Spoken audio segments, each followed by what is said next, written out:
میں نے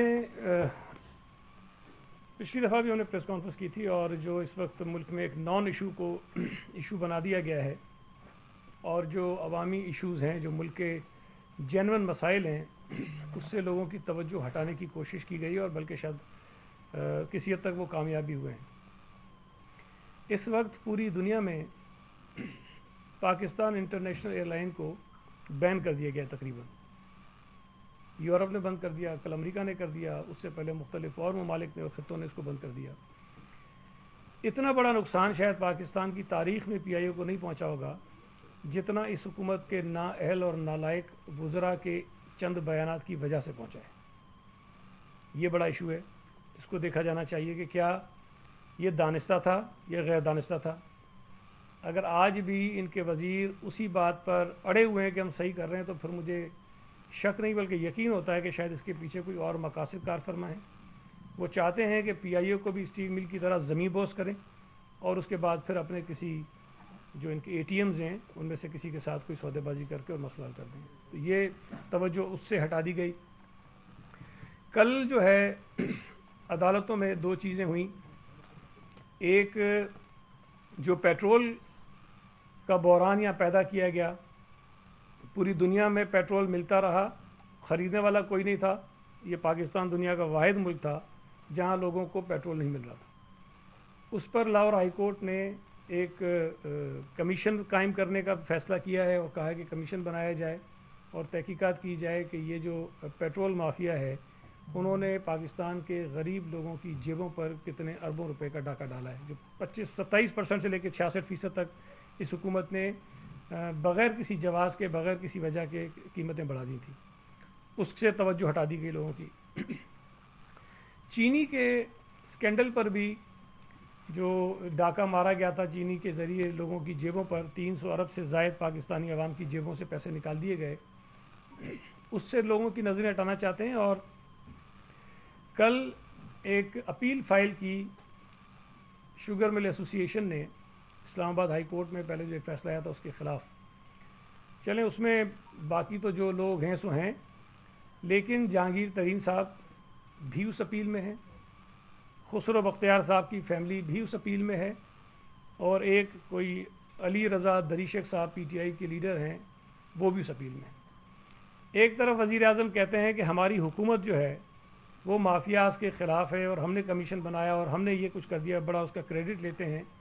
دوسری طرف کارروائی کچھ نہیں کی، جہانگیر ترین کو باہر جانے دیا، اور پھر ان کے ہی لوگ، ان کے ہی لیڈرز، ان کے ہی کیبنٹ کے ممبرز اسلام آباد ہائی کورٹ میں اپیل کی ہوئی ہے کہ جی جو یہ کمیشن بنا تھا اس کے اندر یہ فلاز تھے وہ فلاز تھے۔ تو یہ بھی ایک نیا ٹوپی ڈرامہ انہوں نے شروع کیا ہوا ہے، اس سے بھی توجہ ہٹا دی لوگوں کی۔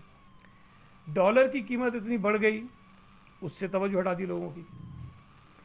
پنجاب میں گندم کا شدید ترین بحران ہے، جس گندم کی بوری کی قیمت پنجاب کی اپنی حکومت نے 800 کچھ روپے رکھی ہوئی ہے، وہ 1100 سے اوپر میں مل رہی ہے پنجاب میں، اس سے لوگوں کی توجہ ہٹا دی۔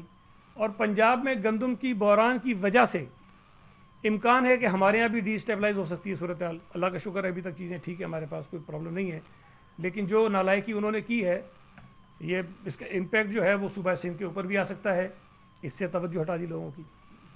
ان کی اپنی کابینہ کے اندر، چاہے وہ وفاقی ہو، پنجاب کی ہو، کے پی کے کی ہو، ایک دوسرے کی ٹانگیں کھینچنے میں لگے ہوئے، ایک دوسرے کے کپڑے اتار رہے ہیں وہ کابینہ کے میٹنگز میں بیٹھ کر، اس سے توجہ ہٹا دی لوگوں کی انہوں نے۔ صرف ایک کوئی پھر یہ کرونا سب سے بڑا مسئلہ ہے۔ کرونا پر یہ موجودہ نالائق نااہل سلیکٹڈ حکومت صرف پاکستانی قوم کو نہیں دنیا کو دھوکہ دے رہی ہے، اور انہوں نے ٹیسٹ ختم کر دیے، تقریباً آدھے سے بھی کم پر لے کر آ گئے، اور کہتے ہیں کہ جی ہمارا جو ہے نا وہ کرو فلیٹ ہونا شروع ہو گئی ہے۔ بھائی تم کل ٹیسٹ 0 پہ لے کے آ جاؤ، کرو زمین پہ آ جائے گی، 0 ہو جائے گا پاکستان میں کرونا، آپ ٹیسٹ کرنا چھوڑ دیں۔ انہوں نے ٹیسٹ کرنا کم کر دیے ہیں، اور اس کے نتیجے میں یہ پوری قوم کو، پوری دنیا کو یہ بتا رہے ہیں کہ کرونا ہمارے کنٹرول میں آ گیا۔ یہ ٹرمپ نے کہا تھا نا کہ بھائی وہ آپ ٹیسٹ کرنا چھوڑ دیں حالات ٹھیک ہو جائیں گے۔ تو یہ ہم کہتے ہیں کہ ٹرمپ میں اور ان میں کوئی فرق نہیں ہے، ایک ہی سوچ، ایک ہی مزاج، ایک ہی طریقہ واردات ہے۔ تو یہ جو پاکستانی ٹرمپ ہے اس نے بھی امریکن ٹرمپ کے جو فلسفہ ہے اس پر عمل کرتے ہوئے ٹیسٹ کم کر دیے، اور ٹیسٹ کم کرنے کی وجہ سے کہتے ہیں کہ جی جو اموات کی شرح تھی وہ بھی کم ہو گئی، اور پھر کہتے ہیں کہ جی جو ٹیسٹ آ رہے تھے جو لوگ کم ہو گئی۔ بھائی آپ ٹیسٹ کرنا شروع کرو تو آپ کو پتہ چلے گا کہ کتنے لوگ متاثر ہیں، اس سے بھی لوگوں کی توجہ ہٹا دی۔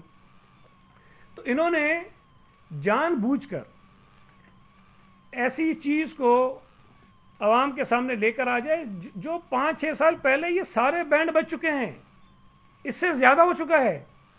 آج جب ہم بات کر رہے ہیں عزیر بلوچ کی جی آئی ٹی کی، تو اس دوران پچھلے 5 برسوں میں ٹرائل ہوئے ہیں، مقدمے چلے ہیں، چالان پیش ہو گئے ہیں عدالتوں میں۔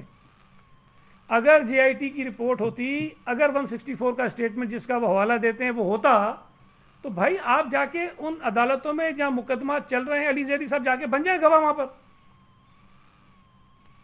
وہاں جا کر بتا دیں جی میرے پاس تو یہ شواہد ہیں، اور اس میں تو عزیر بلوچ نے یہ بھی کہا، یہ بھی کہا، یہ بھی کہا، ساری جو چیزیں آپ کے پاس ہیں آپ جا کے سزا دلائیے۔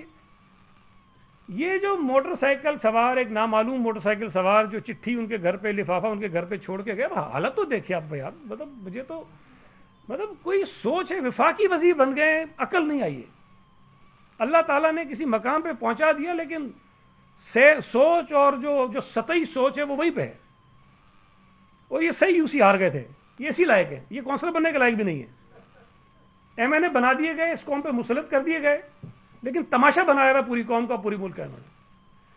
164 کا اسٹیٹمنٹ عزیر بلوچ کا ہے، جس کو یہ خود کہتے ہیں کہ دہشت گرد ہے، قاتل ہے، یہ خود کہتے ہیں، بڑے دھڑلے سے کہتے ہیں کہ عزیر بلوچ دہشت گرد ہے، اس نے یہی کہا ہے۔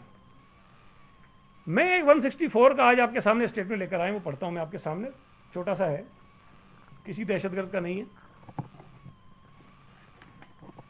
ایک صاحب ہیں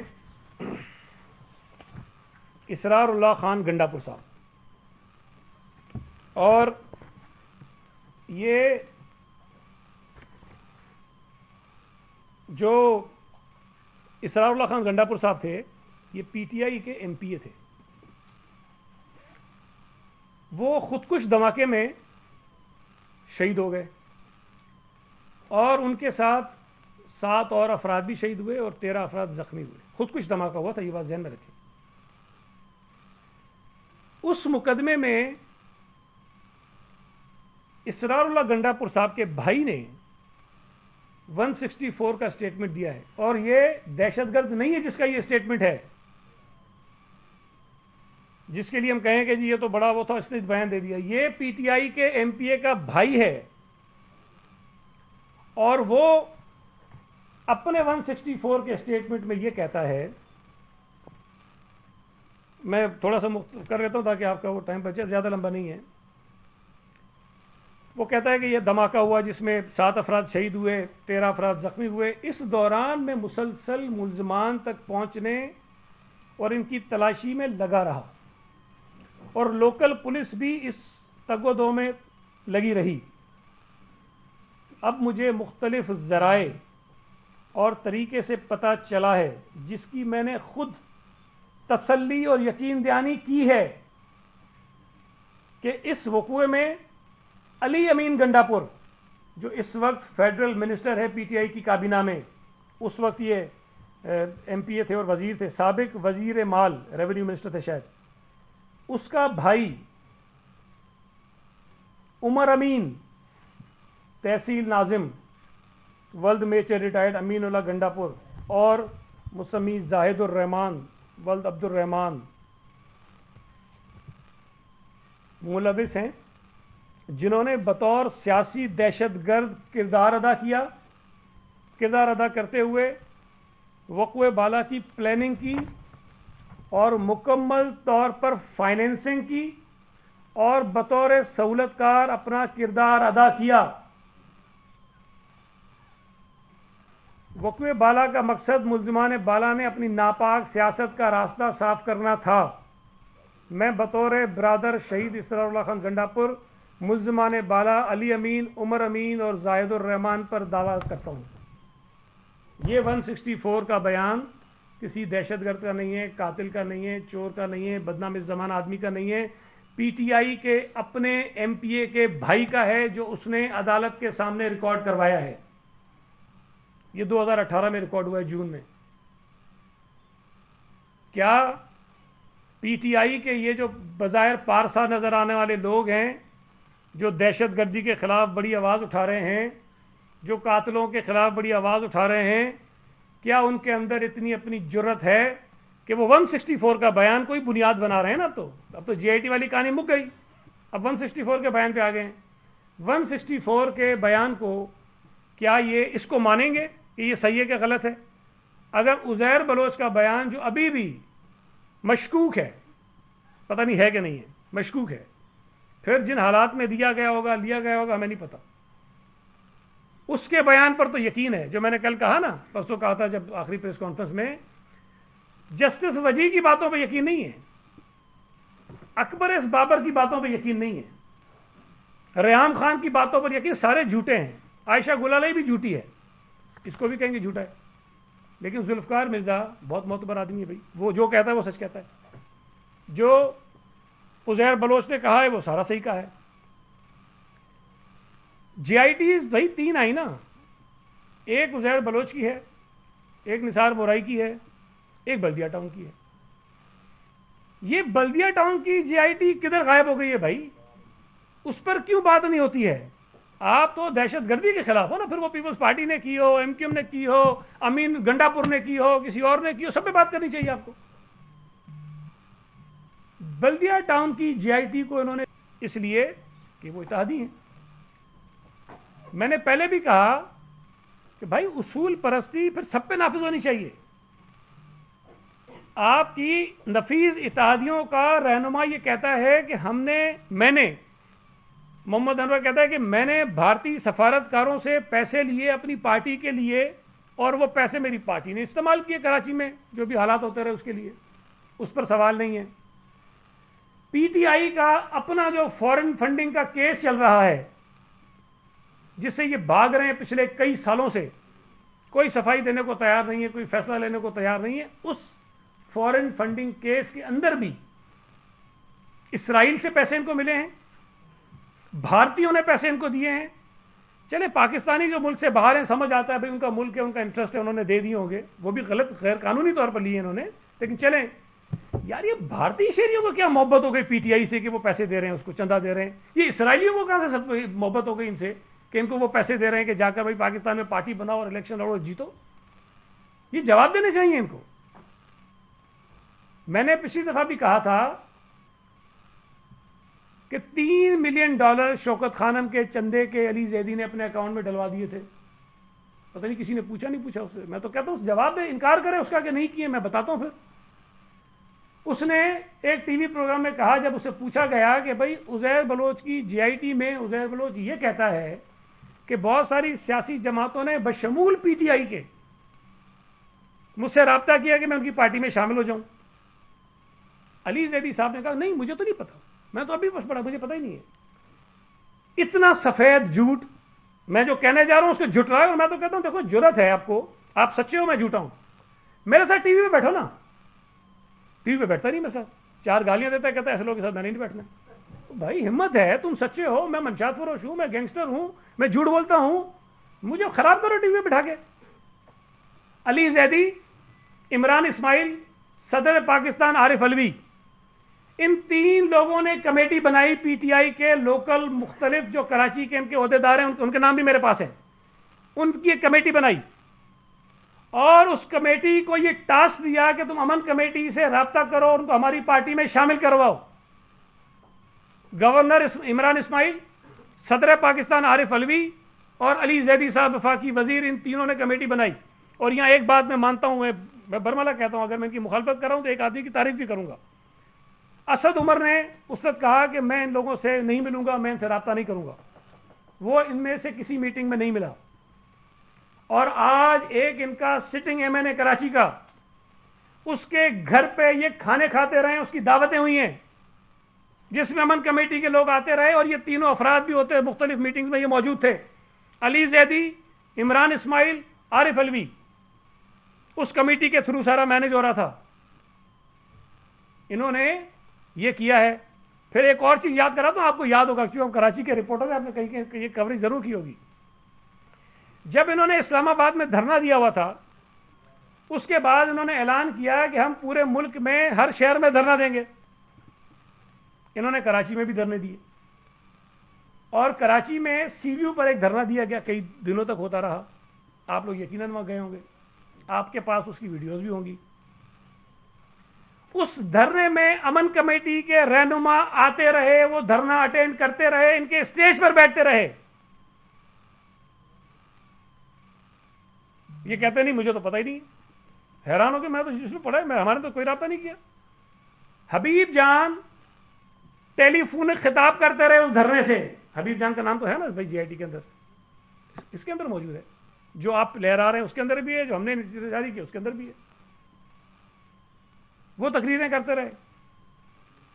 اب اگر 2014 میں آپ کے دھرنوں میں وہ آ جائیں تو ٹھیک ہے, آپ ان کو اپنے گھروں پہ بلا کر کھانے کھاؤ ان کے ساتھ, دعوتیں کھاؤ ان کے ساتھ, اور ان کو کہو کہ جی شامل ہو جاؤ پی ٹی آئی میں, تو وہ ٹھیک ہے.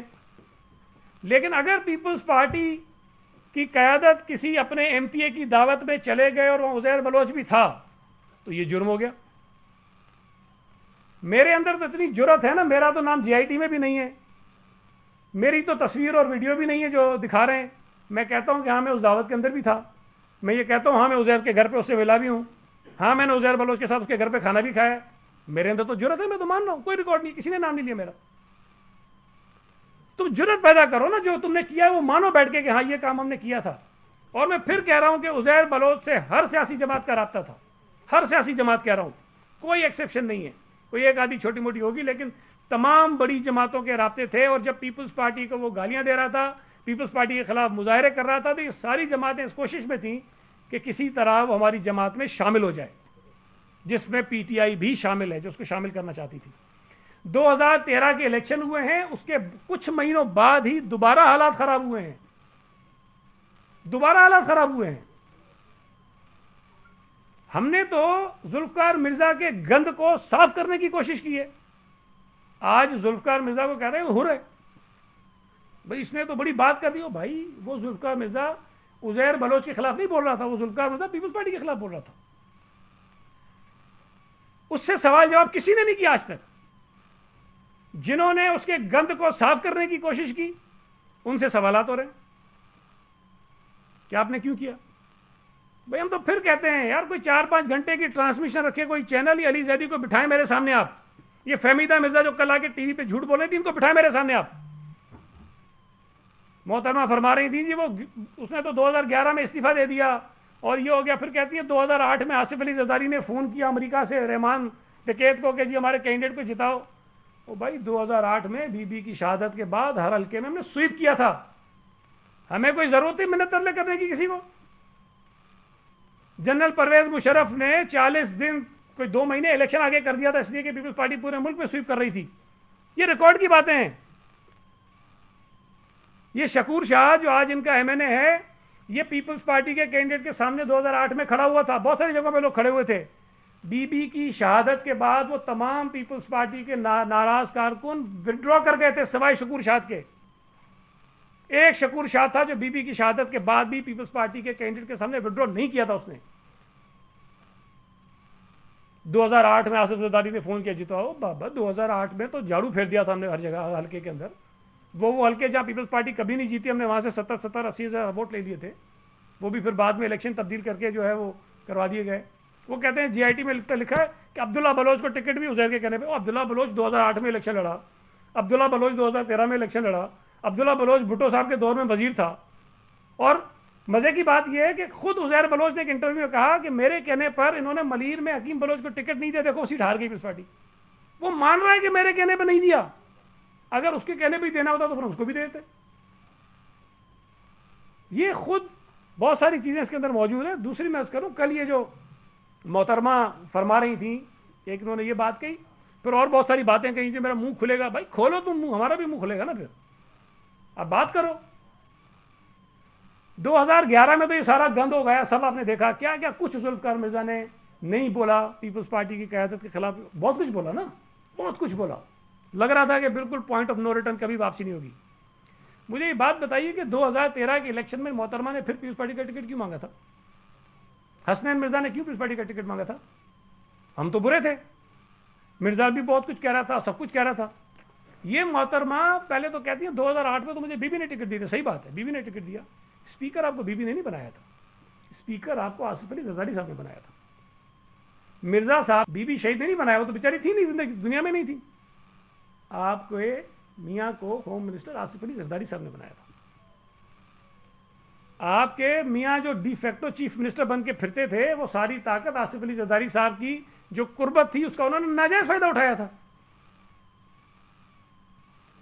اتنی لڑائیوں کے باوجود، اتنے جھگڑوں کے باوجود یہ محترمہ اسپیکر تھی قومی اسمبلی کی. مجھے کوئی ایک لفظ بتا دیں اس نے اپنے میاں کے ساتھ کھڑے ہو کر کوئی بات کی ہو. اس لیے کہ کر نہیں سکتی، اسپیکرشپ جاتی.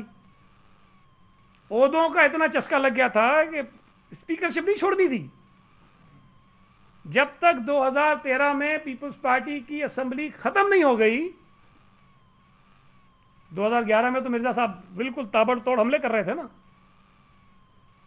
یہ محترمہ اپنے میاں کے ساتھ کیوں نہیں کھڑی ہوئی؟ آج کھڑی ہو گئی آگے. پھر 2013 میں ٹکٹ بھی مانگتی ہیں. اب تو بی بی سے نہیں مانگی نا ٹکٹ، آپ نے ٹکٹ تو آصف علی زرداری سے مانگی، جن کے لیے آپ کہہ رہی ہیں امریکہ سے فون کیا. 2008 میں امریکہ سے فون کیا، لیکن 2013 میں پھر ٹکٹ مانگ رہی ہیں ان سے. یہ باتیں بہت ساری ہیں، میں پھر کہہ رہا ہوں کہ بہت ساری ہیں. یہ ہم سے نہ کرائیں. میں پھر کہہ رہا ہوں کہ بھائی میں تو آئی وٹنس ہوں بہت ساری چیزوں کا، بہت ساری چیزوں کا آئی وٹنس ہوں. یہ جتنے معاملات ہوئے تھے 2011 کے بعد سے لے کے یہ 13 والے الیکشن والے سارے، میں تو بھائی آئی وٹنس ہوں. میں میٹنگ میں بیٹھا ہوں. ہم نے کراچی کے حالات کو کنٹرول کرنے کے لیے، نارمل کرنے کے لیے، لیاری میں امن قائم کرنے کے لیے ڈائلاگ کیا ہے. جب ایک آپریشن ہوا، آپریشن ناکام ہو گیا، تو اس کے بعد کیا راستہ تھا ہمارے پاس؟ ایک حکومت میں ہوتے ہوئے ہم کیا کرتے؟ ہم لوگوں کو مرنے دیتے، ہم لیاری کے لوگوں کو لاوارث چھوڑ دیتے، ہم وہ امن و امان کی جو بربادی ہو رہی تھی اس کو اسی طرح چھوڑ دیتے. وہاں اگر بے گناہ لوگ آپریشن میں مارے گئے تھے ان کو چھوڑ دیتے. ہم نے ڈائلاگ کیا، اور یہ ڈائلاگ صوفی محمد سے بھی کیا تھا بھائی لوگوں نے. جب وہ انحراف کر گیا پھر اس کے خلاف آپریشن ہوا. ٹی ٹی پی سے بھی کیا تھا لوگوں نے، جب انہوں نے انحراف کیا تو ان کے خلاف بھی پھر آپریشن ہوا. تو اگر بیچ میں حکومتیں اور سیاسی جماعتیں امن قائم کرنے کے لیے کوئی مذاکرات کرتی ہیں تو ان کے جرائم میں وہ شامل نہیں ہوتی ہیں. اور کون بات کرتا ہے کہ ہم دہشت گردوں کے ساتھ؟ عمران خان، اس کی جماعت. وہ کہتا ہے جی مجھے وزیر اعظم نے کہا کہ جی جاؤ تم پریس کانفرنس کرو. بھائی وزیر اعظم سے پوچھا آپ نے تم اسامہ کو شہید کیوں کہتے ہو؟ کسی نے پوچھا اس سے؟ احسان اللہ احسان نے کہا ہے کہ عمران خان نے 2 مرتبہ خط لکھے ٹی ٹی پی کو، ان سے منتیں کی کہ خدا کے لیے مجھے الیکشن کے اندر ریلیاں کرنے دو، جلسے کرنے دو. یہ بات کس سے ڈھکی چھپی ہے کہ 2013 کے الیکشن میں پیپلز پارٹی کو اور ایم کیو ایم کو کراچی میں ٹی ٹی پی نے تھریٹ کیے ہوئے تھے کہ آپ جلسے نہیں کر سکتے، ریلیاں نہیں کر سکتے، اور ان کو آزادی تھی. یہ دہشت گردوں کی سرپرستی میں الیکشن لڑے تھے 2013 میں.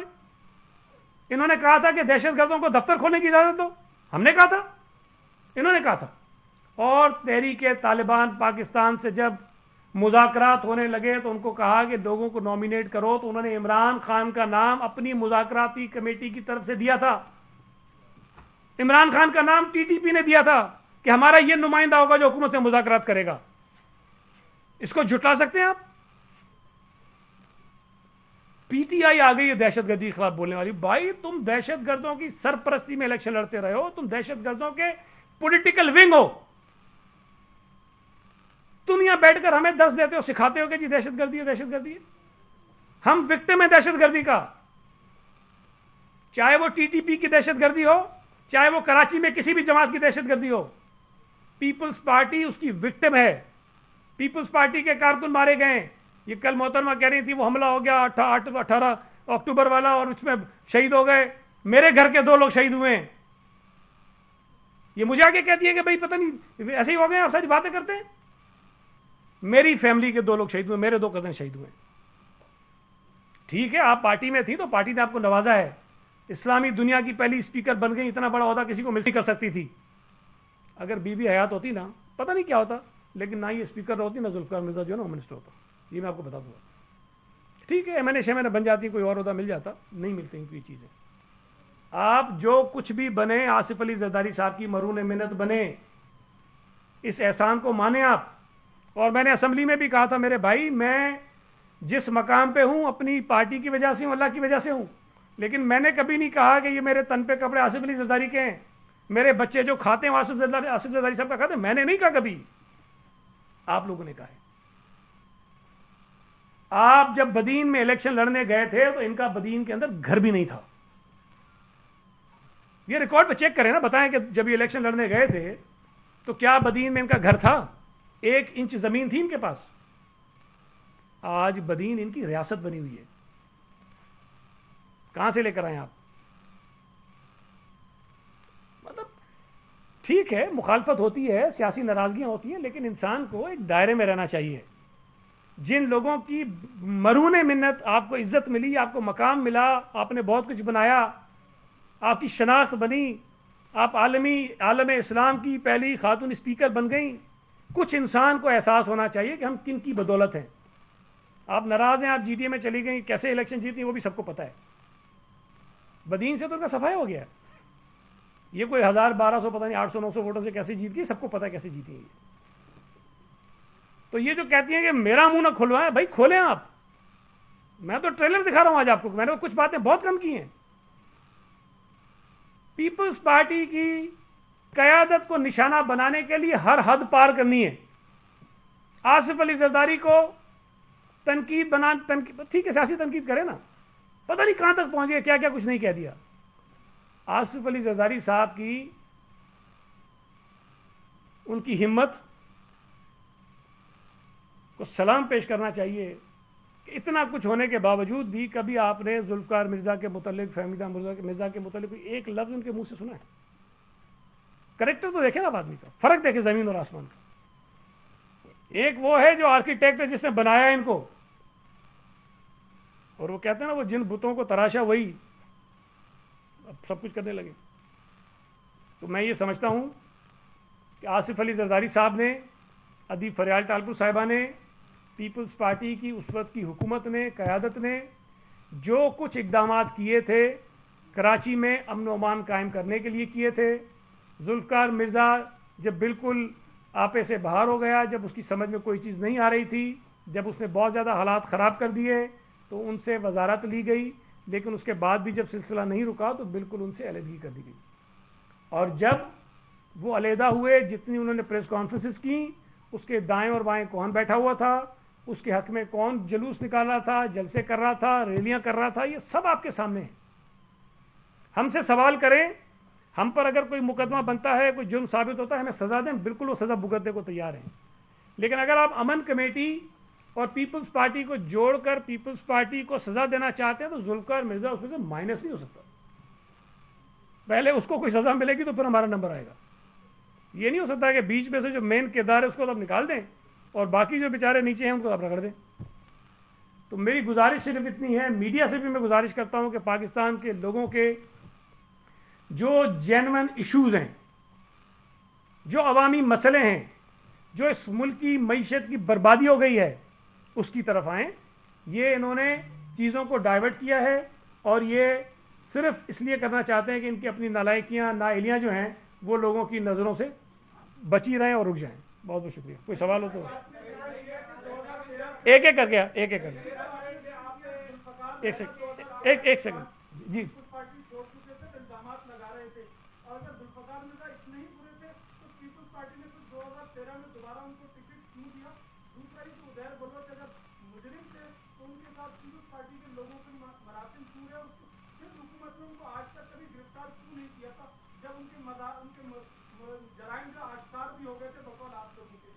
دیکھیں, پہلی بات یہ ہے, میں نے ابھی آپ کو یہ بتایا, بھی دوبارہ دوہرا دیتا ہوں کہ 2011 کے بعد جب ذوالفقار مرزا پیپلز پارٹی کی قیادت پر گرج رہے تھے, برس رہے تھے, بہت سارے الزامات لگا رہے تھے, تو محترمہ قومی اسمبلی کی اسپیکر تھیں اور اس وقت محترمہ یہ کہتی تھیں کہ ذوالفقار مرزا غلط کر رہا ہے, کہتی تھیں. ٹھیک ہے, آپ نے مان لیا, بڑی مہربانی آپ کی.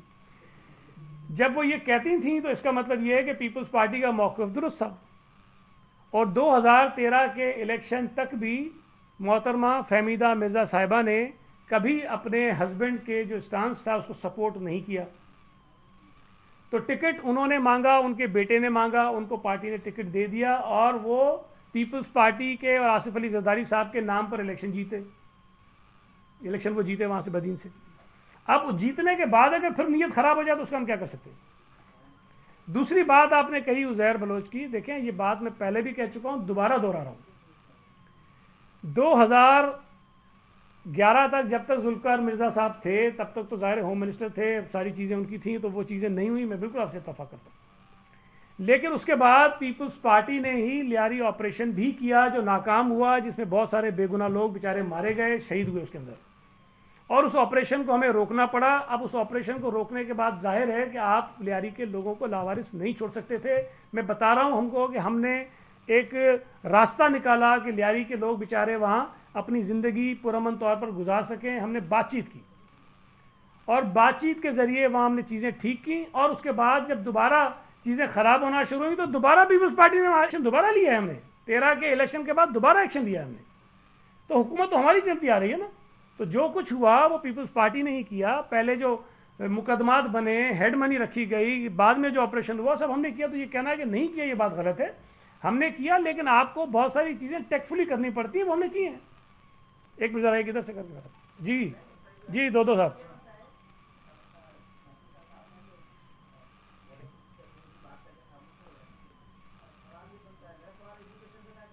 یعنی کریں آپ, وہ بھی حاضر ہیں.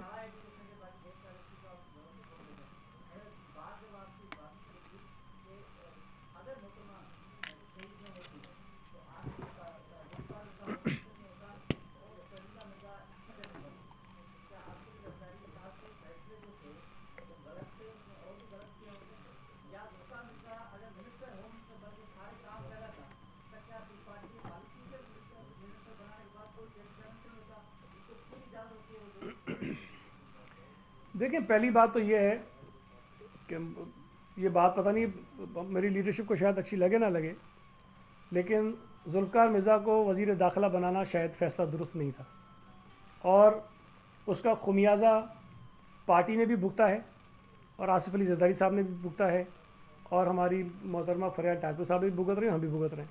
تو وہ فیصلہ غلط ثابت ہوا ہے. لیکن جو تعلق ذوالفقار مرزا صاحب کا آصف علی زرداری صاحب کے ساتھ رہا کئی دہائیوں تک, سیاسی تعلق بھی تھا, ذاتی دوستی بھی تھی, اس کی بنیاد پہ ظاہر ہے کہ ٹرسٹ لیول ڈیفرنٹ ہوتا ہے. یقیناً ان کے اوپر اعتماد زیادہ ہوگا تو ان کو انہوں نے یہ اہم ذمہ داری دے بھی دی. لیکن انہیں کیا پتا تھا کہ یہ ذمہ داری لینے کے بعد مرزا صاحب کیا کیا گل کھلائیں گے اور کیا کیا کچھ کریں گے, پارٹی کے لیے کتنے مسائل پیدا کریں گے. اگر مجھے پارٹی نے وزارت دی ہے, ناصر شاہ صاحب کو وزارت دی ہے, تو ہمارے اوپر یہ بھی ذمہ داری ہے. ٹھیک ہے, وزارت ہم اپنی سوچ دانش کے مطابق چلاتے ہیں, لیکن ہماری یہ بھی ذمہ داری ہے کہ ہم پارٹی کے نام کو, پارٹی کے وقار کو, پارٹی کی سوچ کو, پارٹی کے نظریے کو بھی چلائیں آگے. اگر میں پارٹی کی سوچ, پارٹی کی لائن, پارٹی کے نظریے کو ایک طرف رکھوں گا تو میں کوئی اچھا کام نہیں کر رہا ہوں گا, میں غلط کام کر رہا ہوں گا, میں اپنی قیادت کے اعتماد کو ٹھیس پہنچا رہا ہوں گا. تو یہ مزاج کیا تھا اور وہ چیزیں ہوئی ہیں, اور میں نے جو بات تھی وہ آپ کے سامنے رکھی, اور میں آپ کیا سمجھتا ہوں کہ شاید وہ فیصلہ غلط تھا اور ان کو نہیں بنانا چاہیے تھا.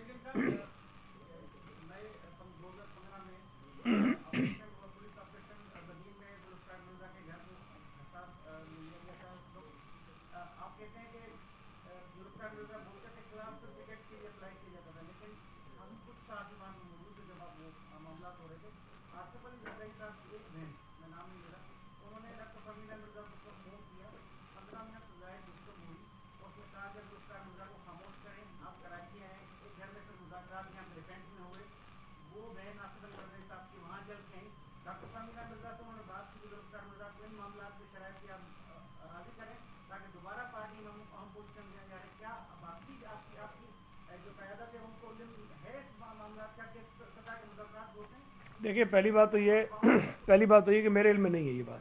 دوسری بات یہ ہے کہ اگر 2015 کی آپ بات کر رہے ہیں تو ڈاکٹر فہمیدہ مرزا پیپلز پارٹی کے ٹکٹ پر MNA تھی, اور اگر بدین میں کوئی ایشوز ہیں تو وہ بات کرنے میں کوئی حرج نہیں ہے. اگر صورتحال خراب ہوتی ہے تو ہم جب یہاں امن کمیٹی سے بات کر سکتے ہیں, وہاں لوگ صوفی محمد سے بات کر سکتے ہیں, وہاں TTP سے بات کر سکتے ہیں, تو بھائی وہاں ان سے رابطہ کر کے چیزوں کو نارملائز کرنے میں تو کوئی حرج نہیں ہے.